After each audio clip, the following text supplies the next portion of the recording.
केंद्र में भाजपा की सरकार है, वैसे राज्य में सरकार आए और लगभग अभी सरकार आ भी चुकी है। अभी थोड़ा सा समय दीजिए। हमारे जो प्रदेश अध्यक्ष और अभी उप मुख्यमंत्री सम्राट चौधरी जी हैं, इनका काम करने का तरीका बहुत ही कहते हैं कि स्ट्रॉन्ग है। मुझे विश्वास है कि आने वाले जो कार्यकाल होगा इसमें विकास देखने को मिलेगा आपको बिहार के अंदर में सर। नमस्कार, इस मौजूदगी जो है हमारा अरवल में है और आपको बता दें कि लोकसभा जहानाबाद संसदीय क्षेत्र है। हम यहाँ से लोगों को राय जानने के लिए आए थे, लेकिन मेरे साथ एक भाजपा का नेता मिल गए जो कि युवा हैं। अगर बता दें कि बिहार के युवाओं को सबसे बड़ी सोच है कि पढ़ाई के साथ साथ भी राजनीति की बात करना जानते हैं। उनको रग रग में भी राजनीति का ज्ञान होता है, चाहे वो बड़ा नेता बने या ना बने, लेकिन राजनीतिक ज्ञान बहुत अच्छे खासे रखते हैं। मेरे साथ बातचीत करने के लिए भाजपा नेता सौरभ सम्राट हैं। हम इनसे बात करेंगे कि जिस हिसाब से प्रधानमंत्री जनसभाएं कर रहे हैं, बिहार में लगातार दौरा कर रहे हैं, लगातार तेजस्वी यादव भी बात कर रहे हैं कि रोड शो जो कर रहे हैं मोदी जी, जॉब शो होनी चाहिए। तमाम कुछ लोकसभा में जो बातचीत उठती है, नेताओं के कटाक्ष कर रहे हैं, उसी को लेकर के हम बात करेंगे। और ख़ासकर जहानाबाद लोकसभा क्षेत्र में क्या स्थितियां है एनडीए प्रत्याशी का, उसके लिए भी हम बात करेंगे। बन रहे हैं वीडियो में। अभी माहौल अभी मैं आपको बताऊं, जहानाबाद संसदीय क्षेत्र के में 6 के 6 विधानसभा आपका अरवल, कुर्था, मखदूमपुर, घोसी, जहानाबाद, अतरी 6 के 6 विधानसभाओं में चंदेश्वर चंद्रवंशी जी यानी भाजपा एनडीए प्रत्याशी बढ़त पर है। हर तबका, हर वर्ग, हर बिरादरी के लोग उनको समर्थन कर रहे हैं। कुछ चीज़ें, कुछ असामाजिक तत्व, कुछ ऐसे मतलब नाम लेना उचित नहीं समझूंगा मैं, लेकिन वो थोड़ा बैलेंस ख़राब करने की कोशिश कर रहे हैं। लेकिन जनता और उस समाज के जो लोग हैं वो बखूबी इस चीज़ को जानते भी है, समझते भी हैं। वो बिल्कुल कतई उनके साथ नहीं है। और आने दीजिए, 4 तारीख ज़्यादा दूर नहीं है। दूध का दूध, पानी का पानी आपको देखने को मिल जाएगा। इस चुनाव में अगर देखा जाए तो कई जगहों पर रंजिश भी हुआ। सारण का मामला देख लीजिए। चिराग पासवान आपका जो सहयोगी हैं, उनके जो नेत्री हैं बीना देवी, उनका भी विरोध हुआ, गाली गलौज हुआ। चिराग पासवान का मां को गाली गलौज हुआ। अब देखिए, कहीं ना कहीं प्रधानमंत्री भी यह शब्द कहते हुए हैं कि जो विपक्ष की जो पार्टी है, जो गठबंधन की पार्टियां हैं, वो अब मोजरा करे। तो तमाम इस सब चीज़ों को आप राजनीतिक से कैसे देखते हैं? देखिए, कभी भी राजनीति में कभी भी व्यक्तिगत हमले नहीं होने चाहिए। और भारतीय जनता पार्टी और इनके एनडीए समर्थक जितनी भी पार्टियां हैं, एनडीए में जितनी भी पार्टियां हैं, उनके अंदर एक संस्कार है। वो कभी भी व्यक्तिगत हमले, कटाक्ष नहीं करते हैं किसी दूसरी दल के नेताओं के ऊपर या उनके माँ बहनों के ऊपर। हमारे लिए जितनी हमारी माता पूजनीय है, उतनी ही दूसरे पार्टियों के जो नेता हैं उनके माता भी पूजनीय है। अगर इस तरीके का बयान मैंने भी देखा है सोशल मीडिया के माध्यम में, न्यूज़ में, टीवी में, टेलीविज़न्स वगैरह में, तो इस तरीके के बयानबाजी राजद के कार्यकर्ताओं द्वारा किया गया है, या यूँ कहें कि करवाया गया है। दलित का बेटा, महादलित का बेटा, अति पिछड़ा का बेटा, पिछड़ा का बेटा जब आगे बढ़ता है तो कुछ लोगों को पेट में दर्द महसूस होती है, तो वो व्यक्तिगत हमले करने लग जाते हैं। तो बट इन चीज़ों से कुछ भी फ़र्क नहीं पड़ने वाला। अब हर समाज जागरूक हो चुका है और सब ने एक मुट्ठी भींचकर एनडीए प्रत्याशी, जहानाबाद में बोलूं तो चंदेश्वर जी को, और पूरे क्षेत्र में, पूरे आप देश के अंदर में भाजपा 400 प्लस सीटें लेकर आ रही है। अरवल जिला के लिए क्या सबसे महत्वपूर्ण इस चुनाव को लग रहा है? महत्वपूर्ण क्यों लग रहा है? अरवल ज़िले के लिए क्यों महत्वपूर्ण है, ये पूछना चाह रहे हैं हम।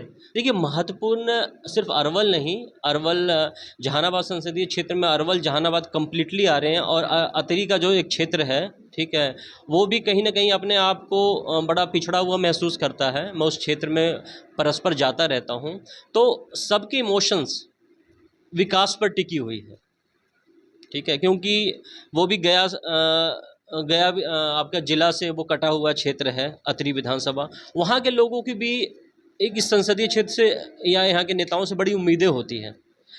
अरवल के लोगों की भी बहुत उम्मीदें होती हैं, जहानाबाद, क्योंकि ये जो क्षेत्र है हमेशा नक्सल प्रभावित क्षेत्र रहा है, हमेशा से। और अब क्या रहा है कि अब नक्सल प्रभावित क्षेत्र तो अब हट गया है, लेकिन नक्सल माइंड अभी भी जीवित है यहाँ पर अरवल में। अरवल के अंदर में, जहानाबाद के अंदर में। वो नहीं चाहते कि कुछ भी विकास यहाँ पर तरीके से हो। आप देखिएगा जहानाबाद संसदीय क्षेत्र में ज़रूर हमारे प्रत्याशी जीतते आ रहे हैं, एनडीए समर्थित शुरू से, लेकिन विधानसभाओं में हमारे नंबर नहीं आ पा रहे हैं। विकास जो होता है संसदीय का एक बड़ा एक लिमिट बजट होता है।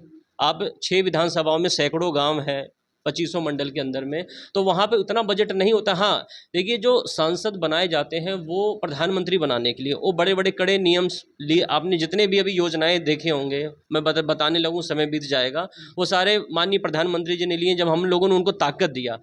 लेकिन जो मेन डेवलपमेंट होता है वो राज्य सरकार करती है, लेकिन यहाँ पर आप देखेंगे शून्य पर है। तो इसका कहीं ना कहीं यहाँ के लोगों का एक इसके वजह से बुरा असर पड़ रहा है। हाँ, अगर हम 6 में से 4-5 विधानसभा यहाँ से लेकर भाजपा की झोली में या एनडीए समर्थ की झोली में देते हैं तो ज़रूर यहाँ पे विकास देखने को मिलेगा। यहाँ पे इंडस्ट्रियाँ लगेंगी, हॉस्पिटल्स नए बनेंगे, शिक्षा और दुरुस्त होंगी। तो ये सब चीज़ें यहाँ के बारे में शायद इस बार 2024 के चुनाव के बाद जो 2025 विधानसभा चुनाव होने जा रहे हैं, इसमें शायद स्थितियाँ बहुत ज़्यादा डिफ़र होगी, बहुत ज़्यादा अलग होगी, ऐसा उम्मीद लोग कर रहे हैं। अरवल जिला का एक और मुद्दा है, क्योंकि रेलखंड की यहाँ मांग हो रही है लगातार। कई वर्षों से नेताओं के चलते जो है उदासीन रवैया है। और सबसे बड़ी बात, आप एक युवा हैं, तो इसे आप कैसे देखते हैं? मतलब जो अभी तक क्रॉस नहीं हुई है, लोगों को अभी भी जो मतलब खींचता है। देखिए, इसकी कमी है, मैं मानता हूँ, ठीक है। और शायद 2024 के ये जो रिपोर्ट है ये केंद्र सरकार के पास है, ठीक है। और मुझे विश्वास है कि 2024 लोकसभा के बाद पहले ही कलम से 1 से 2 साल के अंदर में ये चीज़ें पूरी हो जाएगी। लग रहा है कि हाँ, जो पटना बिहटा जो रेलखंड की जो मांग हो रही है औरंगाबाद तक मिला, हाँ, ये लगभग, हाँ, साल 2 साल के अंदर अगर ये जो कार्यकाल है 2000 आपका 25-24 के बाद के, और 2000 ये जो 5 साल का जो कार्यकाल आएगा, इसमें इस समस्या का जरूर समाधान होगा। ऐसी चर्चा चल रही है, ऐसी रिपोर्ट आगे केंद्र सरकार पास गई हुई है। इस चीज़ से मैं संतुष्ट हूँ और मुझे विश्वास है कि ये काम जरूर होगा सर। तेजस्वी यादव हमेशा कह रहे हैं मोदी जी पे हमलवार हैं, मोदी जी तेजस्वी जी पे हमलवार हैं कि रोड शो नहीं जॉब शो चाहिए। इसे आप कैसे देखते हैं? देखिए, आज बिहार के अंदर में मैं आपको बताता हूँ कि कोई भी देश देख लीजिए, कोई भी देश देख लीजिए, नौकरी से कोई आगे नहीं बढ़ा है। आप अमेरिका, ब्रिटेन, रसिया, चाइना, जितनी भी कंट्रियां हैं, सब ने बिजनेस से अपने आप को आगे बढ़ाया है, ठीक है। मोदी जी का ये विजन रहा है, वो नौकरी देने पे ज़्यादा विश्वास नहीं करते, नौकरी लेने पे मतलब वो चाहते हैं कि हमारे युवा नौकरी करे नहीं, नौकरी दें, वो उन पे इस चीज़ पे फोकस है। आपने स्टार्टअप इंडिया का नाम सुना होगा, आपने स्टैंड अप इंडिया का नाम सुना होगा, मुद्रा योजना वगैरह तो एक अलग चीज़ है, उनसे छोटे जो उद्योग करता है वो करते हैं। लेकिन आज मोदी जी का एक शुरू से विज़न रहा है कि नेता का बेटा ही नेता नहीं बनेगा, खिलाड़ी का बेटा ही खिलाड़ी नहीं बनेगा, जिसके अंदर टैलेंट होगा, बिजनेसमैन का बेटा बिजनेस नहीं बनेगा। इसी वजह से उन्होंने स्टार्टअप इंडिया और स्टैंड अप इंडिया लॉन्च किया था। जब स्टार्टअप इंडिया का डेटा उनके पास आया तो उन्होंने देखा था कि हर जो मेजर जो अच्छे समाज के लोग हैं, वर्चस्व वाले लोग हैं, तो वो स्टार्टअप इंडिया का फंड को यूटिलाइज कर रहे हैं। अच्छी बातें करनी भी चाहिए, लोग आगे बढ़े, तो उन्होंने एक स्टैंड अप इंडिया भी लॉन्च किया। उसके बाद स्टैंड अप इंडिया में ये है कि SC ST वर्ग के लोग ही वहाँ से फंड ले सकते हैं और दूसरे समाज की महिलाएं। तो उन्होंने SC ST यानी कि दलित महादलितों को और महिलाओं को सशक्त करने के लिए भी आपको स्टार्टअप इंडिया से जोड़ा है। तो उनका एक विश्वास रहा है शुरू से ही कि इंडिया में एक इंडस्ट्रियलाइजेशन हो, कॉरपोरेट लगे, ठीक है। और राज्यों में आप देखते हैं, किसी भी राज्य का मैं अगर नाम लूँ तो बिहार से ऊपरे पायदान पे पाएंगे आप उनको। हमारे यहाँ क्या है, हमारे यहाँ जातिवाद फैक्टर है, हमारे यहाँ विकास फैक्टर नहीं है। विकास के ऊपर आप बात करेंगे तो आपको शायद अगले वाले बड़ा हल्का में लेगा कि क्या बात कर रहा है, मतलब उन उसके या आप उसको नहीं समझ पाएंगे या वो आपको समझेगा नहीं, ठीक है। आप देखिएगा बिहार के अंदर में कोई अच्छी टाउनशिप नहीं है। आपके पास पैसा है, आप क्या दिल्ली में जाके अच्छा मकान कोठी फ्लैट ले रहे हैं, यहाँ नहीं आपको मिल रही वो सुविधाएं, ठीक है। क्यों नहीं मिल रही है आपको पता होगा। इंडस्ट्रियलाइजेशन नहीं, यहाँ पे आप जहानाबाद, अरवल, ठीक है, गया के आसपास देख लीजिए, उस हिसाब से इंडस्ट्रियाँ नहीं है, कॉरपोरेट नहीं है, किसी भी स्थिति परिस्थिति में दूर दूर तक नहीं कुछ भी अभी तक देखने को मिला है। हम भी चाहते हैं कि यहाँ पर जैसे लोकसभा, जैसे केंद्र में भाजपा की सरकार है, वैसे राज्य में सरकार आए, और लगभग अभी सरकार आ भी चुकी है। जदयू और बीजेपी थोड़ा सा समय दीजिए।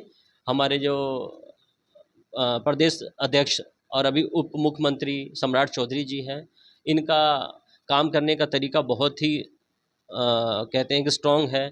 मुझे विश्वास है कि आने वाले जो कार्यकाल होगा इसमें विकास देखने को मिलेगा आपको बिहार के अंदर में सर। एक चीज़ और पूछ लेते हैं। हाँ जी। आप युवा हैं, महिलाओं को लेकर के क्या सोचते हैं? जिस तरह से इस बार जो है बीजेपी ने एक भी बिहार में सीट नहीं दी महिलाओं को। देखिए, सीट ना देने से महिला विरोधी नहीं हो सकता है इंसान, ठीक है। विपक्ष से ही कह रही है ना। नहीं नहीं, देखिए क्या होता है, एक पैमाने महिलाओं को आप सम्मान कहाँ कर रहे हैं? अभी अभी अभी संसद में उनका मुद्दा महिलाओं को कौन उठाएगा? अभी राज्यसभा सांसद धर्मशिला गुप्ता जी को भेजा है। अभी करंट में आप कह रहे हैं एक भी सांसद सीट नहीं मिला, धर्मशिला गुप्ता को भी राज्यसभा सांसद भेजा है ना सर, ठीक है। तो ऐसा नहीं है, 2 सांसदों की रिक्वायरमेंट आई थी, एक में अति पिछड़ा का बेटा गया है, दूसरे में महिलाओं को भेजा गया है। तो ऐसा नहीं है कि महिलाओं पर ध्यान नहीं दिया गया है, हर चीज़ का पैमाना अलग होता है। इसमें जो भाजपा 40 सीटों पर बिहार में लड़ती, उसमें 17 सीटों पर लड़ रही है, बाकी के गठबंधन के साथियों को मिला है इसमें टिकट। तो 17 सीटों में जो पार्टी को लगा कि हाँ जो जीत निकाल सकता है, ठीक है, ऐसा नहीं है कि महिलाएं नहीं निकाल सकती थी सीटें, लेकिन एक आकलन होता है, एक उसका सर्वे होता है, उसके हिसाब से ये रिपोर्ट बनती है, फिर आगे उसको वो टिकट मिलता है, फिर उसको जीत दर्ज होती है। तो उसमें पार्टी छेड़छाड़ नहीं करते, महिला और जेंट्स सबको मिला के चलते हैं। आपने कई जगह गया, ये लोकसभा के अंतर्गत घूम रहे हैं, गांव-गांव में घूम रहे हैं। जी सबसे पहले तो फीडबैक क्या, जनता से अब जब आप मुखातिब होते हैं जी। तो बोलती क्या है? सांसद महोदय के बारे में क्या बोलते हैं?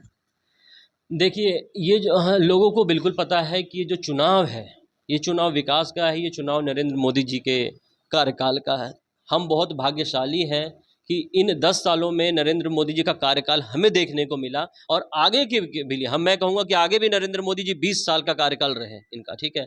तो सबके नज़र में एक ही चीज़ है, नरेंद्र मोदी जी को पुनः प्रधानमंत्री बनाने का। अब रही बात यहाँ के प्रत्याशी के बारे में, देखिए प्रत्याशी का बहुत यहाँ के जो प्रत्याशी है बहुत ही सीधे सज्जन। आपने अभी तक एक भी एलिगेशंस उनके ऊपर किसी भी गुंडागर्दी का या किसी भी तरीके से आपने किसी भी पैमाने में आप उनसे अगर कुछ भी बोलिएगा, बड़ा सॉफ्टली बिहेव है उनका, ठीक है। जनता को कभी भी किसी भी तरीके से डराना धमकाना, या आपने एक भी कोई कांड सुन लिया हो कि किसी ने कभी कुछ इधर, ये तो इससे पहले जितने भी आपने देखे होंगे जहानाबाद क्षेत्र में बदनाम है, ठीक है। कहीं ना कहीं बहुत ऐसी चीज़ें हैं आपने सांसद के थ्रू पक्ष और पक्षपात होते हुए देखा होगा, लेकिन इनके अंदर ऐसी कोई चीज़ नहीं है, बड़े न्यूट्रल रहते हैं, बड़े शांत स्वभाव के हैं, तो लोग इनसे गुस्सा नहीं है। और रही बात, इनकी भी एक मजबूरी है कि 2 साल का कार्यकाल आया था कोविड के टाइम का, तो कोविड के समय में जान बचाना भी लोगों को आफत हो गया, तो उस समय लोगों से मिलना इनके लिए पॉसिबल नहीं हुआ था। उसके बाद भी भाजपा जदयू का गठबंधन टूटा था, उसमें भी कुछ नेताएं कंफ्यूज हो गए थे। तो ऐसा कार्यकाल बड़ा ऐसा रहा कि ये क्षेत्र में भ्रमण तो किया, लेकिन पब्लिक की एक्सपेक्टेशंस के हिसाब से शायद ना हो पाया हो, इसलिए लोग थोड़ा नाराज हैं। वो अब इनकी जो मेहनत है पिछले 6 महीने साल भर से जो ये मेहनत कर रहे हैं, और अब जनता का विश्वास बनता जा रहा है, ट्यूनिंग भी बनती जा रही है, और जो भी अगर छोटी मोटी गलतियां होंगी, देखिए जनता जनार्दन अगर कुछ बोलते हैं तो अपना समझ के बोलते हैं कि उनको चीज़ों को सही किया जाए। वो चंदेश्वर चंद्रवंशी जी बखूबी समझते हैं कि नहीं, ये अगर कोई फीडबैक दे रहे हैं तो आगे जो कार्यकाल होगा उनका इन चीज़ों पर वो ज़रूर, मुझे उम्मीद है वो ध्यान रखेंगे सर। पीएम मोदी को तेजस्वी यादव कह रहे हैं कि अब उन्हें नौकरी की ज़रूरत नहीं है, फिर भी नौकरी मांग रहे हैं, मतलब उम्र को लेकर के। देखिए, नरेंद्र मोदी जी जनता की नौकरी कर रहे हैं, वो एक जन सेवक है, प्रधानमंत्री हैं लोग। वो एक जन सेवक है, ठीक है। वो अपने आप को प्रधान सेवक कहते हैं, प्रधानमंत्री उन्होंने कभी नहीं कहा। वो उन्होंने कहा कि मरते दम तक भारत माता की सेवा करेंगे, और उनका जो रिकॉर्ड भी रहा है, चाहे वो संघ में रहें, फिर गुजरात में रहें, उसके बाद बतौर प्रधानमंत्री रहे, उनका कार्यकाल शुरू से लेकर अभी तक आप देख लीजिएगा, एक दिन भी उन्होंने आराम नहीं किया है, दिन भर माँ भारती के सेवा में सदैव तत्पर रहे हैं। ऐसे महापुरुष के ऊपर कोई, ऐसे लोग जिनका खुद ट्रैक रिकॉर्ड इतना गंदा रहा हो, जिनके पिताजी चारा चोर के नाम से विख्यात है पूरे बिहार प्रदेश में, खुद पे इतने एलिगेशंस हैं, मात्र 30-32 साल उम्र होगी उनकी, और चाहे 35 साल की उम्र होगी, करोड़ों अरबों के जायदाद के मालिक है वो, और वो नरेंद्र मोदी जैसे जिनके पास, आप उनके एफिडेविट में देख लीजिए, भारत के प्रधानमंत्री 10 साल रहने के बावजूद और कई साल मुख्यमंत्री गुजरात के रहने के बावजूद उनके पास क्या है? कुछ भी नहीं है। ऐसे लोग जब कीचड़ उछालते हैं किसी सोना पर, तो सोना कीचड़ का नहीं हो जाता है। तो आप मेरी बातों को समझ गए होंगे मैं कहना क्या चाहता हूँ। तो ये सब चीज़ें से कोई फ़र्क नहीं पड़ने वाला सर। चलिए ठीक है, बहुत बहुत धन्यवाद।